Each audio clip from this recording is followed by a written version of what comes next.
I dived into the reading the Abhidharma Kosa and commentary, but that thing is very, very thick.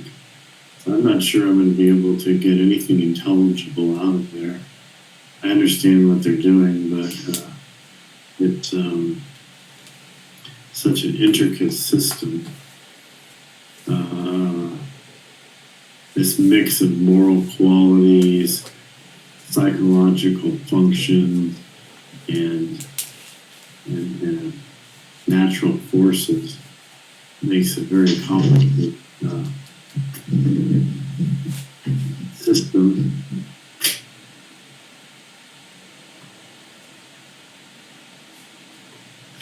So I decided that we would step back and take an even simpler approach. And I remembered that Chogyam Trungpa had written on the subject of Abhidharma, glimpses of Abhidharma.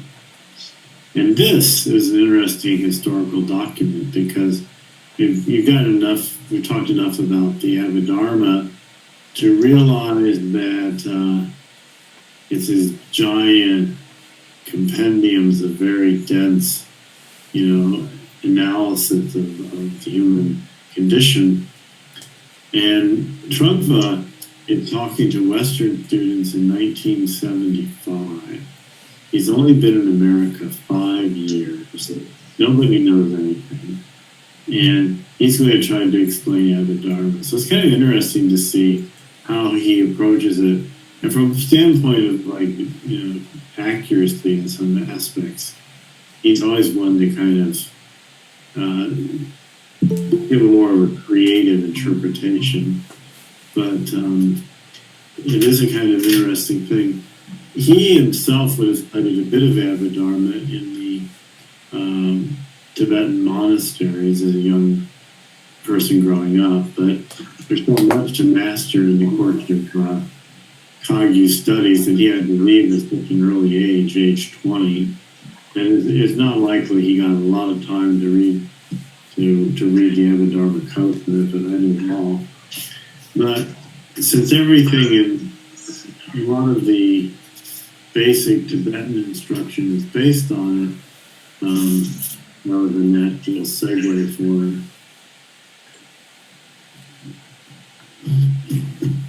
So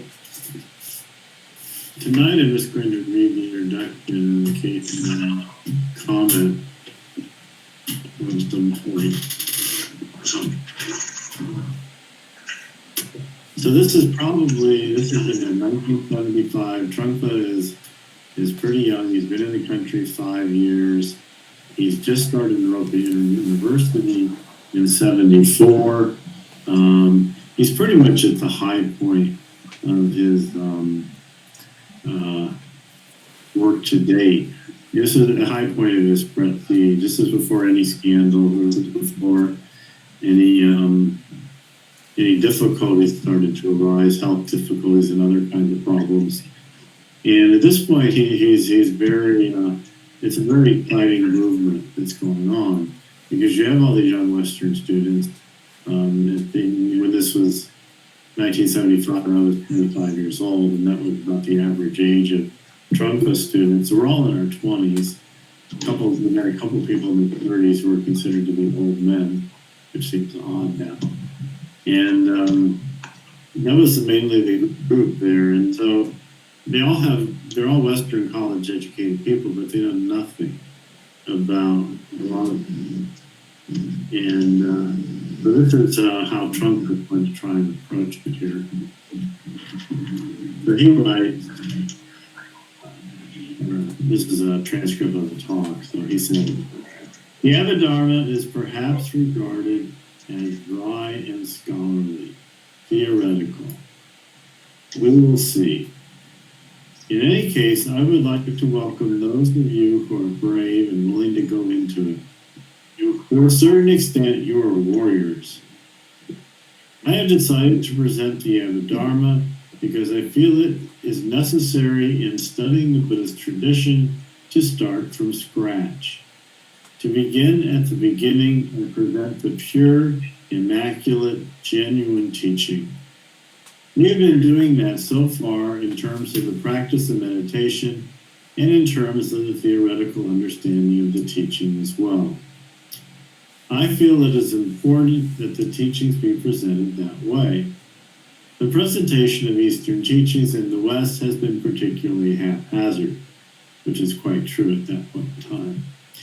The teachers have something to say and they will say it, but perhaps it does not reach the audience effectively in such a way as to create the right situation for practice.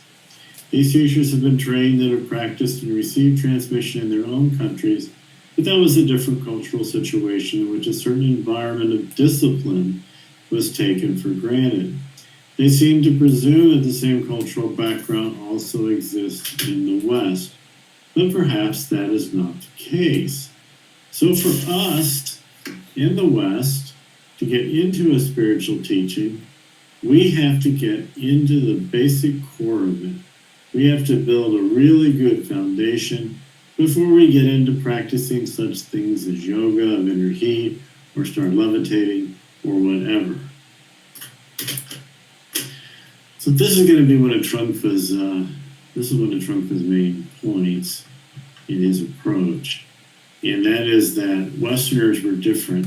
In Tibet, you gave somebody an exotic practice like Powa, and you tell them, you give instructions how to do it, and they just go and do it. They don't really ask any questions, except questions on how to do it properly. And they don't have any philosophical issues. They don't have to, sync it up with their Western idea of the world or a scientific idea of the world or a Christian idea of the world that you might have, or anything that people might have had in the 70s, which was pretty much everything. So all these ideas, Americans have so many ideas about things that when Trungpa felt that you had to give them explanations, you had to give them a foundation, you had to go and show how everything made sense. And then Americans could be introduced to these, more advanced practices or exotic practices because they understood the context in which these practices made sense. So that is his approach here. He's going to call Abhidharma kind of a foundational knowledge that we need before we get to advanced practice. So continuing with Trungpa, he says, in getting back to the basic principles, there could be two approaches. Some people feel inclined to work purely on the intuitive or emotional level. Others feel that approach is not fundamental enough and want to work on the scholarly or theoretical aspect. I would not say that these two ways conflict, but rather they are two channels to which to approach the subject. What we are trying to do here is to neglect neither the intellect nor the intuition, but to combine the two together. A real understanding of the teaching must be an intelligent one and a human one at the same time. The intelligent aspect is the theory, the human side is the intuitive, personal feeling of the teaching and the learning process involved in it. One might say that the study of the Abhidharma is theoretical in some sense, but it also has the quality of personality or individuality. Because the Abhidharma is a survey of the psychology of the mind. It is part of the basic philosophy of Buddhism, common to all schools, the Theravadins, the Tibetans, and so on. So, the Abhidharma is a theory, but it's also personal, is what I think he's trying to say here. It's personal in that it's described how the human mind works. And when we listen to a description of how the human mind works, we have really only one mind that we can test this, claims against, and that's our own. So how the human mind works is how our mind works. And understanding how our mind works and utilizing the process of meditation, plus these kind of insights on what to look for, that's going to be the approach here. So you're going to have a theory that tells you what it is to look for, and then you're going to have actual practice where you feel it out intuitively. What's real? Who am I? How it works. The Trungpa is. The Abhidharma is part of what is called the Tritaka, the three baskets and the three heaps. These are the three bodies of teaching that constitute the Buddhist scriptures. The first is called the Vinaya Pitaka, which is concerned with discipline, the practicalities of how to live one's life in the world and understand it at the same time. The Vinaya is presented in such a way that there is no conflict between understanding and practical discipline. The second basket is the Sutta Pitaka, which deals with certain meditative practices and various ways of training the mind, ways of accepting and using both intellect and intuition that supports the meditation. The third is the Abhidharma Pitaka, that means seeing the practical aspect of how you relate to the world and also the meditative psychological aspect. You might begin to work on the background of the whole thing. That is almost, say, preparation to teach. The Abhidharma, in a sense, tells us how you understood everything to communicate with others. So here's a very creative definition of the three baskets. Remember when we looked at the Vinaya is a pretty specific code monks on what they can and can't do and how to lead a simple life. And he sort of put that in modern terms as the discipline in order to lead, a practical life, how to lead one's life in the world. And I guess that makes sense in the sense that however we live life in the world, whether we lead it in a simple way or more complicated than and we can handle quite a bit of complication sometimes. We're still, how does a practitioner relate to the world? And the key that makes it practical, valuable anciently to a monk and to ourselves today is that of discipline. The foundation, as we talked about, is practical discipline. By leading your life in a virtuous way, you clear your mind of conflicts, and that opens the mind up so they can actually experience some insight.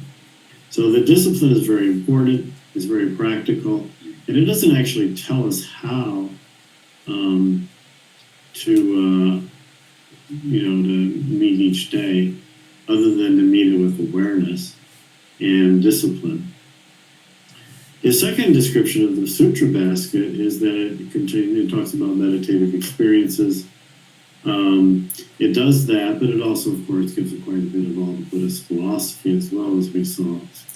And then the Abhidharma is, in fact, this kind of how we talk about the Dharma, how we understand the Dharma, how we understand our meditation experience, how we understand the insights that are arising from discipline and meditation. And being able to understand it allows us also to communicate it so we actually have a shared experience. And not just that we're sharing it with each other, which we do, but that we're sharing it with this whole tradition of practitioners that goes back 500 years.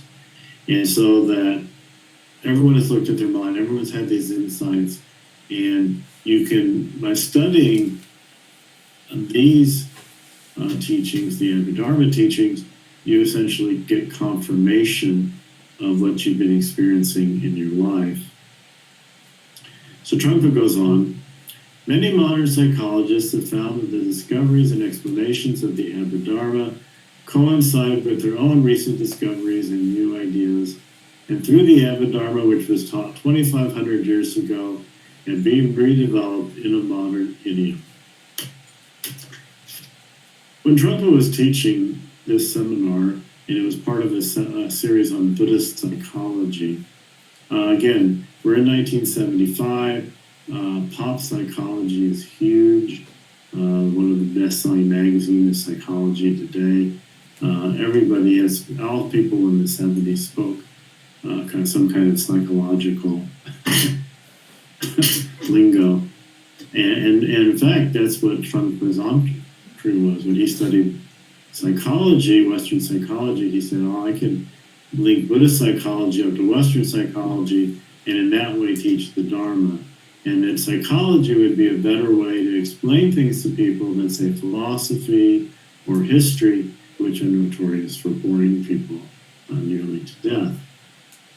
So it's true at the time in the 70s, there were a number of books coming out about the applications of Abhidharma and these charts of the elements and the functions of mind and so forth and so on. But I think in the intervening 50 years here, 40 years, psychology and Buddhism are on a different kind of track. Not so much connected with the Abhidharma, although that always is going to play a role in there indirectly. But in terms of things like mindfulness and different kinds of cognitive therapies that are employed, that kind of thing.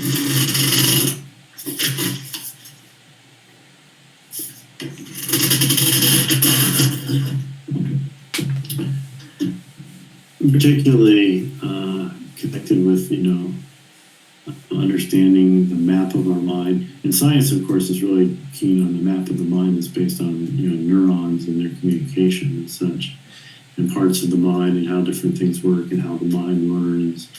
So in a way, that partnership continues in a different kind of vein. But one of the first areas where psychology and Buddhism came together was their kind of mutual discovery of this ancient Abhidharma or Buddhist psychology. So that's why he says that. Then he continues, the Abhidharma deals with the 5 skandhas. Well, it deals with a ton more than that, but that's okay. The skandha represents the constant structure of human psychology, as well as its pattern of evolution and the pattern of evolution in the world. The skandhas are also related to the blockages of different types, spiritual ones, material ones, emotional ones. So that's going to be the subject of this seminar presentation and the subject of this book. An understanding of the 5 skandhas shows that once we are tuned into the basic core of egohood, then anything, any experience, any inspiration can be made into a further blockage or can become a way of freeing ourselves. Abhidharma is a very precise way of looking at mind. Any tendency of mind, even the subtlest suggestion of the tendency, can be viewed with great precision, which is how they arrived at these categories and such. Even something as slight as the irritation from having a fly perched on one's leg. That irritation, for example, might be classified as a friendly one, which merely tends to frighten the fly away, or an aggressive one, which moves to kill it. So, yes, very often very minor things show us our deeper emotional states. The Abhidharma deals very precisely and impartially with our particular type of mind, and it is tremendously helpful for us to see our mind that way. This does not mean being purely scholarly and intellectual. We can relate to little irritations like the one of the fly as just the sort of happening that makes up the human situation. We do not particularly make a big deal about it, but we see it precisely. Now he's sounding a little Dzogchen. Just relax and notice what's around you. Precisely, though. This eventually becomes very helpful, which is true. It is helpful not only for pure meditation, but also meditation in action. The whole approach of Buddhism is oriented toward dealing with everyday life situations rather than just meditating in order to attain enlightenment. Throughout the 3 Pitakas, there is very little emphasis on enlightenment. The Pitakas are handbooks of how to live at the kitchen sink level. How to live in terms of awakened mind, but very much at the kitchen sink level. They concern with how to step out of your usual sleepwalking and deal with really actual situations. The Abhidharma is a very important part of that general instruction. So again, he has an unusual way of looking at it. The Abhidharma, in his view, is going to tell us how to deal with situations. And that's true, but only in the sense that we deal with situations from a point of view of awareness, witnessing, experiencing, watching, observing, and looking at the patterns. So the idea is that it's the pattern of your mind that's being shown to you each moment that we are encountering. As far as telling you whether or not what kind of car you should buy next month when you need, or this month whenever, or what kind of, where you should move an apartment, or what you should do with a particular relationship, or how you should handle a particular project at work or problem in your life. It's not terribly helpful that way, other than to say, be virtuous and things will go well. So, be virtuous, be aware, and learn as you go. So yes, the Abhidharma is certainly helpful that way, but it has to make it interesting, right, for us 70ists. We need something to help us with our lives. So Trungpa says, continuing, our particular study here of the Abhidharma, because of limitations of time and space, and the patient's audience, has to be something of a rough survey, indeed. Nevertheless, as a basic introduction, I think will be extremely useful. So that ends his talk. That's his introduction to the Abhidharma. I'm going to read the questions and answers because there, again, it's very interesting to see his whole approach and how he's working with people trying to explain this at that time. So someone says, I don't really understand the difference between the sutra and the Abhidharma. And Rinpoche says, the sutra gives the techniques of meditation, while the Abhidharma describes the accomplished experience of meditation so that you can relate with other people about it as well as yourself. Rather than being a cookbook, it presumes that you are familiar with certain ideas and experiences and proceeds to formulate them with great precision. That is why recent translators have run into difficulty with Buddhist texts. They have not had the experience of what is being talked about. That is what is lacking in a lot of the translations, which was definitely true at that time. Someone asks, what does Abhidharma mean? And Rinpoche says, the Tibetan for Abhidharma is Cho Nongpa. Cho means Dharma, and Nongpa refers to something visible or apparent, something available visually. It means almost something which is predictable, something you can interpret or see the pattern of. So you could see Abhidharma as the pattern of the Dharma. Here, Dharma could be the Dharma of cooking, the Dharma of driving a motor car, any kind of Dharma, not Dharma with a capital D particularly. It is the intimate, homey quality of the Dharma, which is very vividly presented in the Abhidharma. I would have said, I like the definition, Dharma visible. He says a Nongpa means visible. So if you have Dharma visible in the Abhidharma, what do you have? You have charts. The Abhidharma is a whole system of charts. So when they saw that, that was the Dharma made visible, charted out, as opposed to put in some sort of pith, a cone or something like that. And the Abhidharma is trying to explain as best as you can explain what's going on, who we are, what the world is like, what's real, what's not real, and so forth. And they're doing it in a way that you can diagram it. So in that sense, there's a Dharma visible aspect there. Somebody asks, I heard that in certain Buddhist countries that stress the study of the Abhidharma, the practice of meditation fell away. Is there a kind of danger in the Abhidharma Pitaka teachings that if one uses them in the wrong way to relate to kitchen sink problems, it might lead one to think one can do without meditation? Well, again, we just said you can't use the Abhidharma for kitchen sink problems. That was taken in the wrong direction, but let's see how Rinpoche says here. He says, I think it is highly possible that you could, think you could go without meditation. This is a problem that has come up, and in fact, the main cause of degeneration of Abhidharma in the whole Buddhist world. I have heard that an outstanding scholar from Sri Lanka has said that no one has attained enlightenment in the last 500 years, but that nevertheless it is our duty to keep all the theories alive so that one day someone will click. Actually, it is the basic idea among Buddhist scholars who emphasize mainly the scholarly side of the teaching that it is dangerous to begin meditating before you have mastered the theory. Then once you have discovered everything intellectually, how to do it, what the idea behind it, once you've gone through all the psychological images intellectually, then you don't really have to meditate because you know it all already. That approach goes along with the idea of Buddha as super scholar. Since the idea of awakened mind or enlightenment exists in the tradition, these scholars must have some view of it. They have no way of interpreting it other than knowing everything. In their way of thinking, the enlightened man is someone who knows geography, psychology, history, philosophy, sociology, everything. They think that if someone has 10 or 12 PhDs, he'll probably attain enlightenment because he has all the answers. Then someone with one PhD should attain partial enlightenment, but as we know, that does not happen at all. So being a super scholar is not the answer.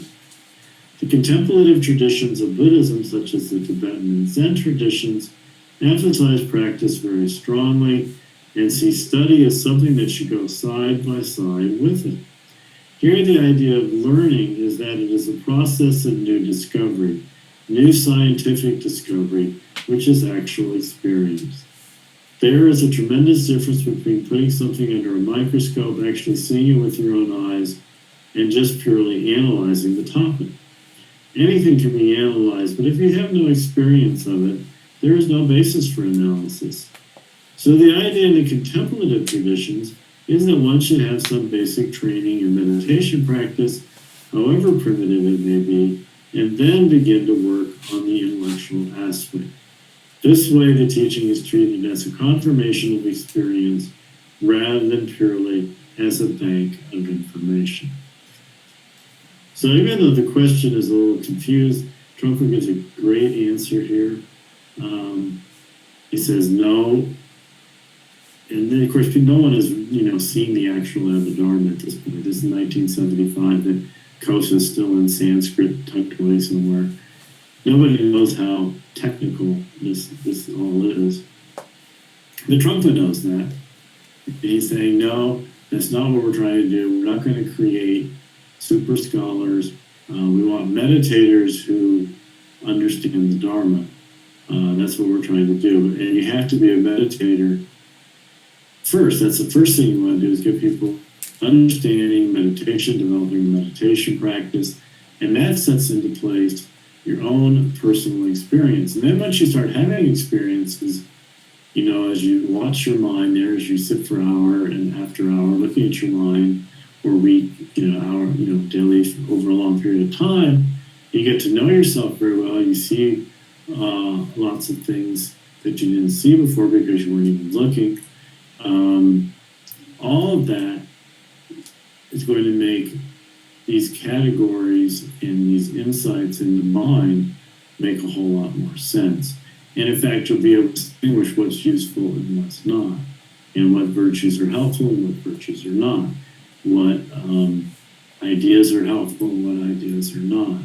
So our approach, particularly and even more so in Dzogchen, is really you have to get the practical awareness, mind, meditation training going, and then as you understand your experience, you can start to look at how what Buddhism is saying about mind.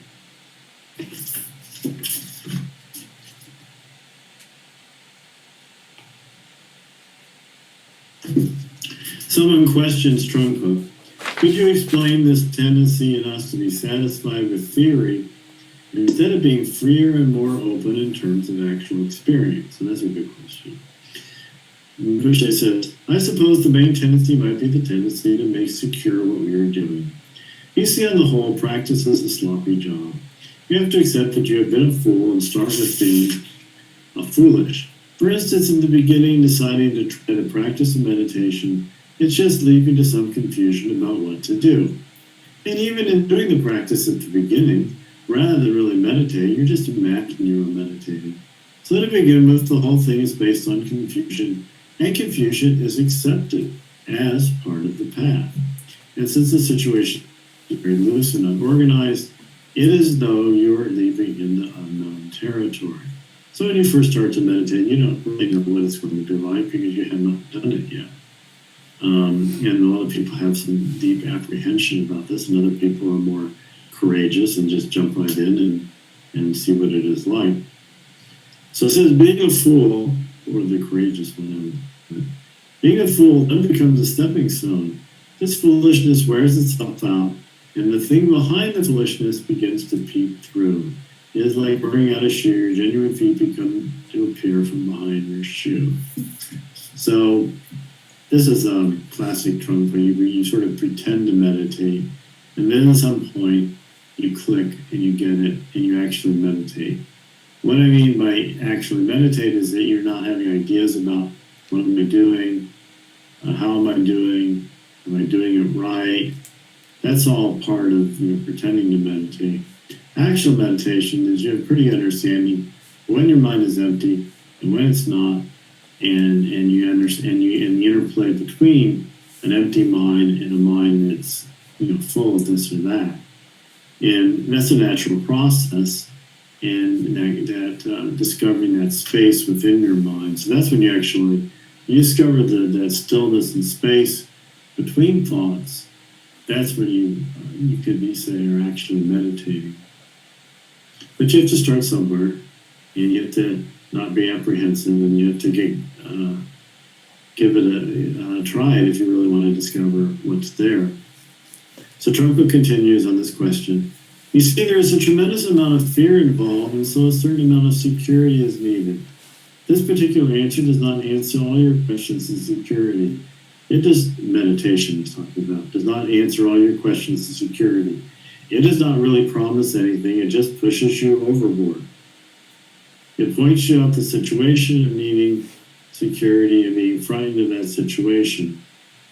Once we step out of that concern for security and are willing to be raw and rugged, personal as we are, somehow a certain relaxation takes place. We discover that the more we let go, the more comes back to us, rather than we lose our grip on anything. Then a real relationship to our situation begins to develop.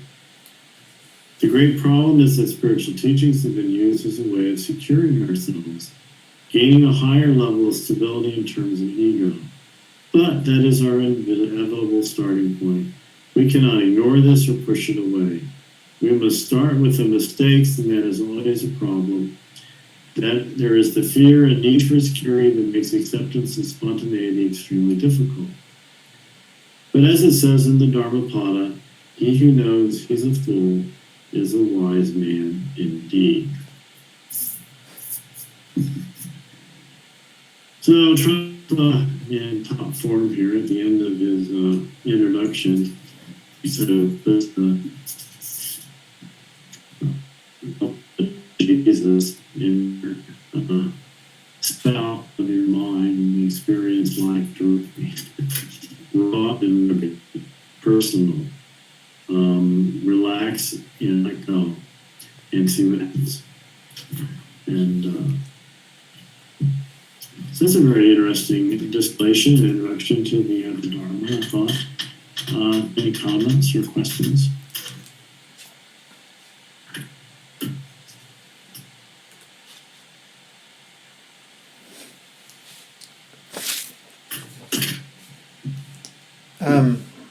So the kitchen sink thing, that comes up more in his kind of teaching, doesn't it?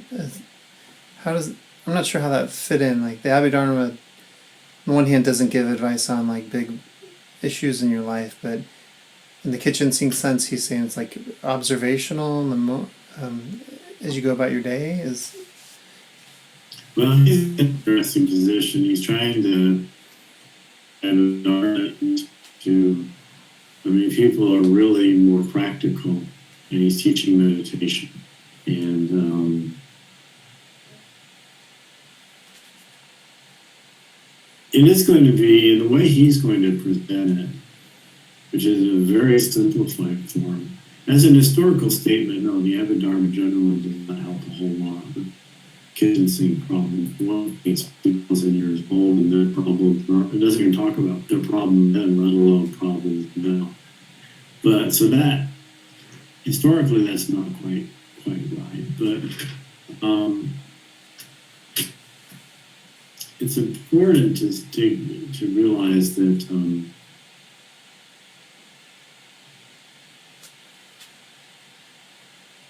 what we are encountering at the kitchen sink level all the time is our own mind. There's nothing out where there's no kitchen sink. There's just mind, and the mind sink, if you will.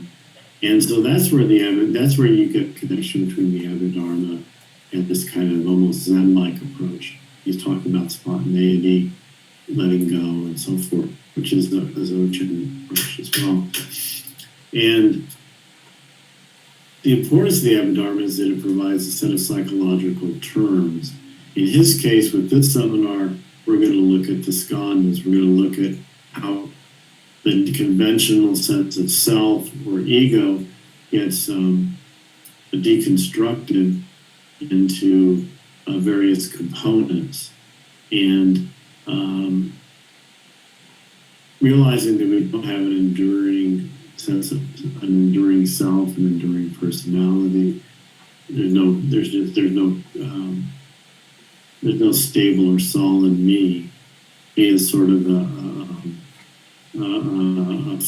persona, a fictional character that we use when we need to use such a character in our lives, our social lives. When we're by ourselves, there is nobody, especially. So it's only in relation to others that this need arises, create a sort of self, and so the self is kind of a social fiction. And so it's going to get dismantled. And of course, that dismantling idea, what it's dismantled into and what's really there, that's the whole subject matter of the Abhidharma. So in a way, he wants to keep the spontaneity and existential freshness of meditation as the laboratory of looking at our mind.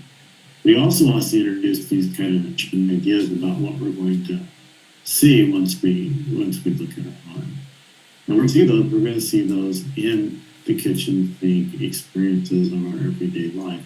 Our everyday life is going to reveal more to us about our minds, perhaps, than sitting in meditation does. But sitting in meditation will help us slow down and be aware, so that when these things do come up in everyday life, we see what's actually going on and not our version or our fantasy of what's going on. Which is that.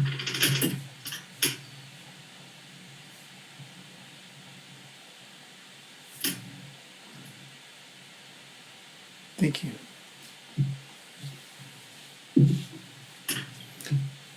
But we need the meditation experiences for everyday life to reveal more to us, because otherwise we're just going to go about our day. Right. Sometimes people have this idea that when you learn to meditate, and TM was notorious for giving people this idea that I do my half hour or 10 minutes or whatever of yoga or transcendental meditation or Tai Chi or Buddhist meditation, and then I have the rest of my life, and they're kind of compartmentalized as two different things.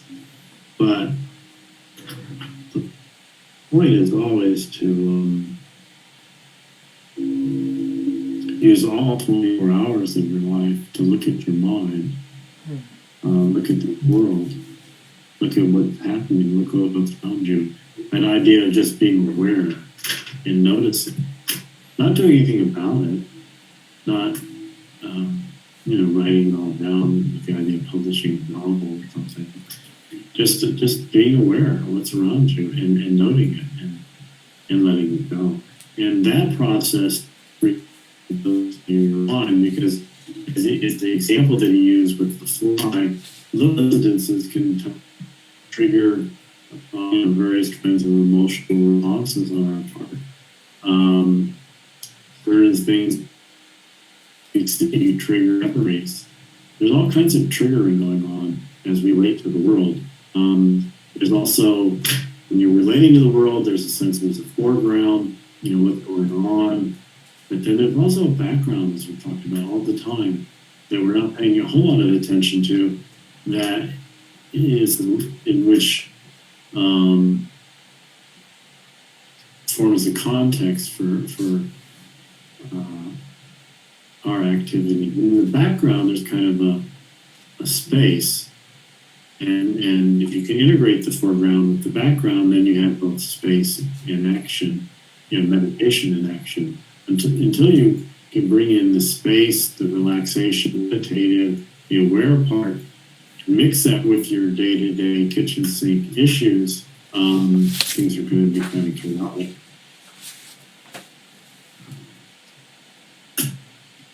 And where are they going to be chaotic? They're going to be chaotic in remote, because that's the only way they're going to be. Is this another way just to get to for him to lay the foundation of saying, or presenting a Yogacara, mind is everything, everything in the world is transformations of mind, and only that? Well, that pretty much is not explicitly stated in early Buddhism, but the whole idea of meditation and the Abhidharma particularly, we're looking at mental functions. Everything is, the mind. We're not doing a scientific study of nature here. We're doing a meditative study of the human mind. And so the content of the Abhidharma is mind. And the only thing the Yogacaras do is, push it a notch over and say, all we know of the world outside of ourselves, we know in our minds. Mm-hmm. And so our minds are creating our world each moment. That's a very hard thing. That's a deep insight. You have to see how we create each day, because we do it unconsciously. That's why we can't see that. That the kind of day we had today was because of the way our mind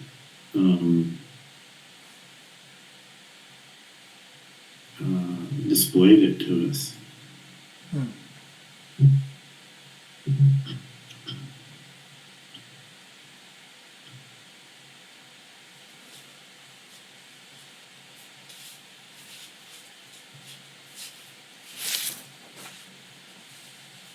And of course, sometimes things go awry. Like as I said earlier today, I pulled the muscle. So I'm I think I pulled the muscle. It could be at my age, one never knows what exactly you've done to yourself. But so I'm going back and trying to think, when did we do that? And I thought, well, it's probably when I went to that yoga class, because we had some postures that were a little odd. And I bet I pulled something there. And then I thought about how there was no way I was not going to go to this yoga class because I'm trying to support the instructor of it and so forth and so on. So I can sort of look back and you can see how the day went a certain way, and it was all because certain kinds of causes and conditions came together at different points and created events. And sometimes the events that get created, like car accidents, like, your whole, a lot of things you have like, there's like big rocks hitting the water, there's lots of ripples. So that kind of looking at, you're looking at your day, but you're looking at your mind, you're also looking at the world, but the kind of world you're experiencing is due to your mind is this theater in which your karmic predispositions are always maturing in different ways.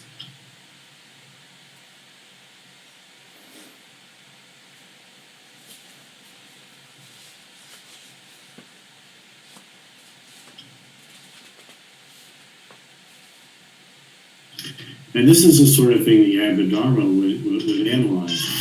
So you pull this muscle, Well, now, in my case, I was actually doing a virtuous deed. I was doing yoga. I was doing it to support someone.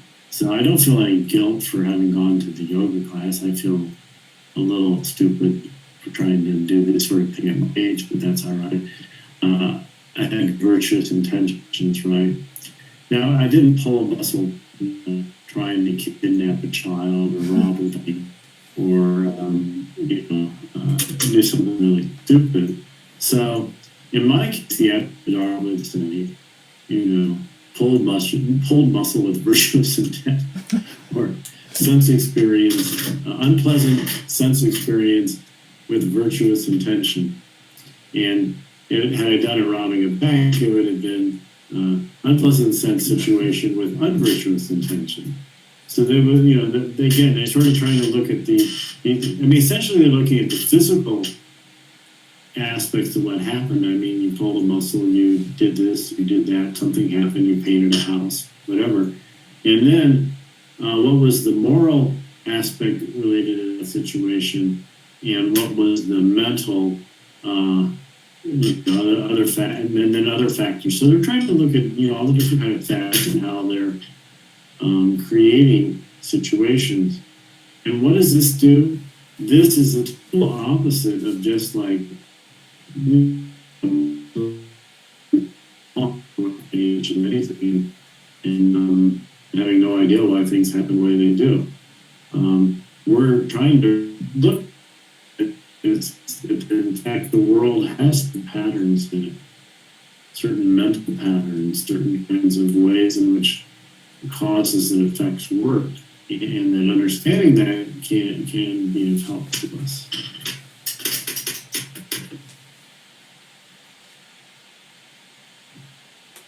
So then every moment is like this constellation of these elements, and there's just like, and then in cause and effect you have like a, I don't know, 50 or 100 or 12 or whatever.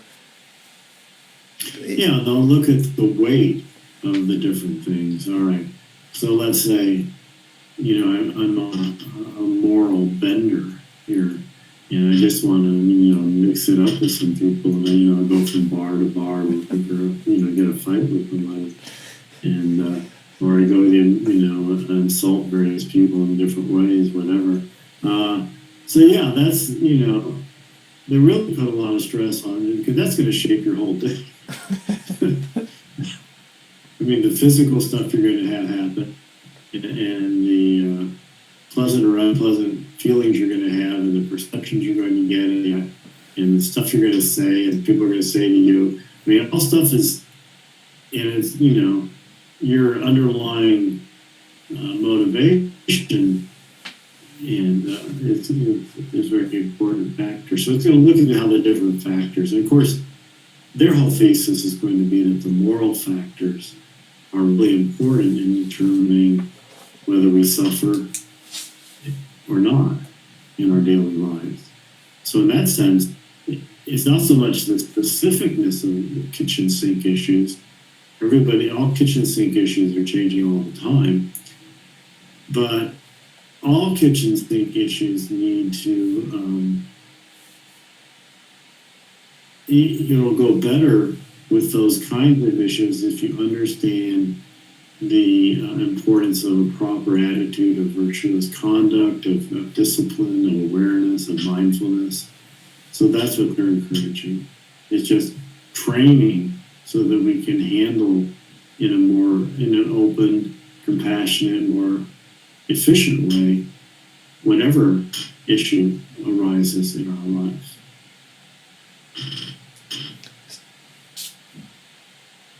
So then, so you're in a context and like a lived moment, and to have this kind of, number one, like just a meditative basis, and then also then the knowledge of the Abhidharma factors, or a map or something, and then you get into a lived kind of moment, and are you just in this flow of like checking your motivations constantly, or just reading a situation and like you wouldn't do that. Well, you don't have to do anything, and that's what you learn through the meditation practice. Just by sitting there or moving slow enough or not rushing, being mindful in a kind of simple way, you'll pick up these insights. You don't have to do anything to, you know, force them out. You don't have to like a coconut and you gotta to relax and get into the right frame of mind, which is an open mind, aware mind ready to meet things as they come up. That allows you to for natural insight to occur. So then, there's no special effort. So then, is the Abhidharma just not just, but is it primarily kind of a reflective tool, kind of looking back on the whole of the Dharma and just it's reflective, Well, it's trying to present an alternative reality. It's a reality unlike ordinary reality. So that's very different. Ordinary reality, I mean, me. Trump isn't analyzing his experience into, was this form, was this perception, was this feeling, concept. He's not doing any reflection. And he's not unlike a lot of people that way, except just a more crass example of it. But, yeah, no, people aren't paying attention to what they're doing. And so, yeah, this is a totally different approach to delivery each moment. And yet it's not one where we're trying to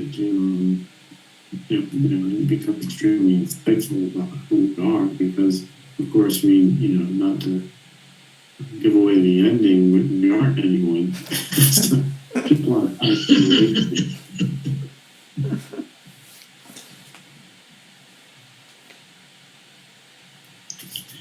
so you just need to gauge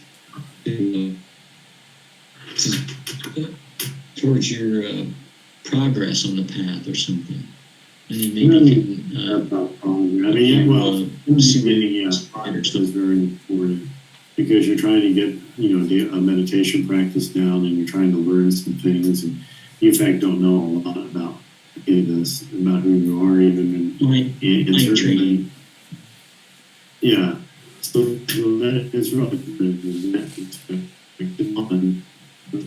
course, as you're trained, you can relax, and even as you're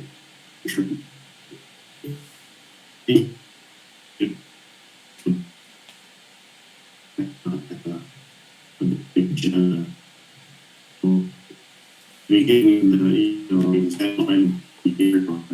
the beginner is open, and I want to life for the Buddha. So,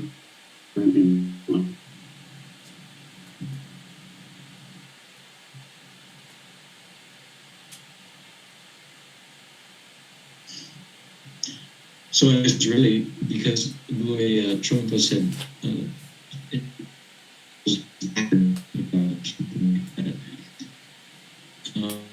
it shows how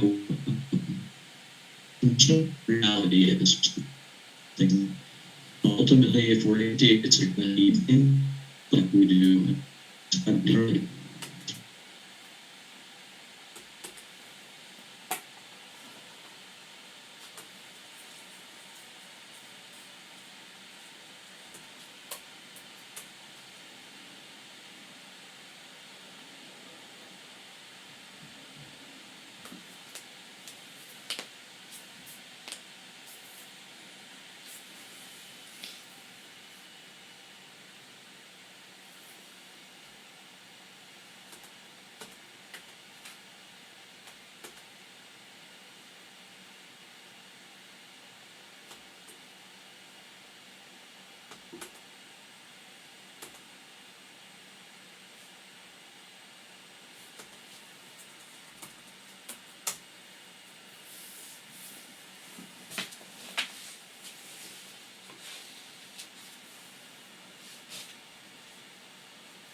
They actually would do that, and I know it sounds ridiculous, but that they would hire, they would actually do that. I mean, some teachers were very bold that way.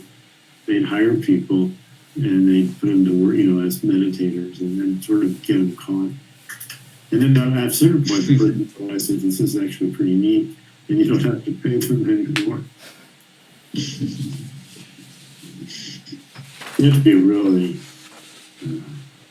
This is something like Chogyam Rinpoche might try and do. It's really very energetic and creative way to instruct people. Very out of the box. Mm-hmm.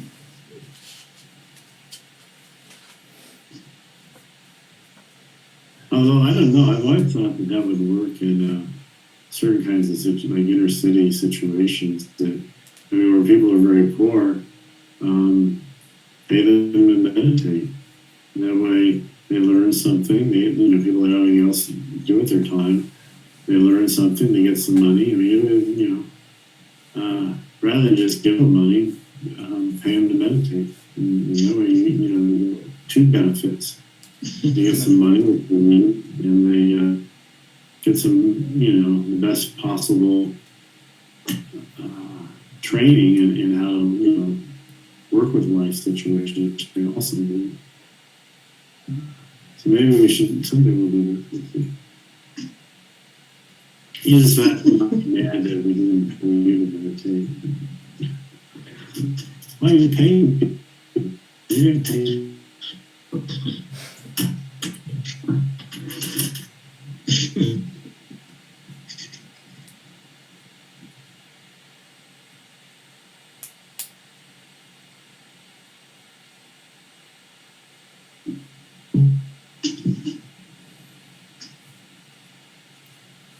Well, I'm going to limp off here. This is that. Any last question? Hopefully to return. Thanks, Bruce. Hope you feel better. Okay, by this merit, all missions, defeating wrongdoing, only things, the birth of sickness and the death. ocean,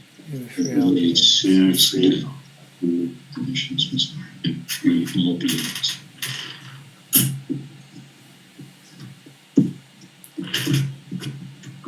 Well, thank you very much, everyone, for coming and making a discussion possible. Thanks. Thank you. Thank you, Bruce. Thank you, Bruce. That was excellent. Good night. Have a good night. Good night. Good night, everybody. Bye, guys.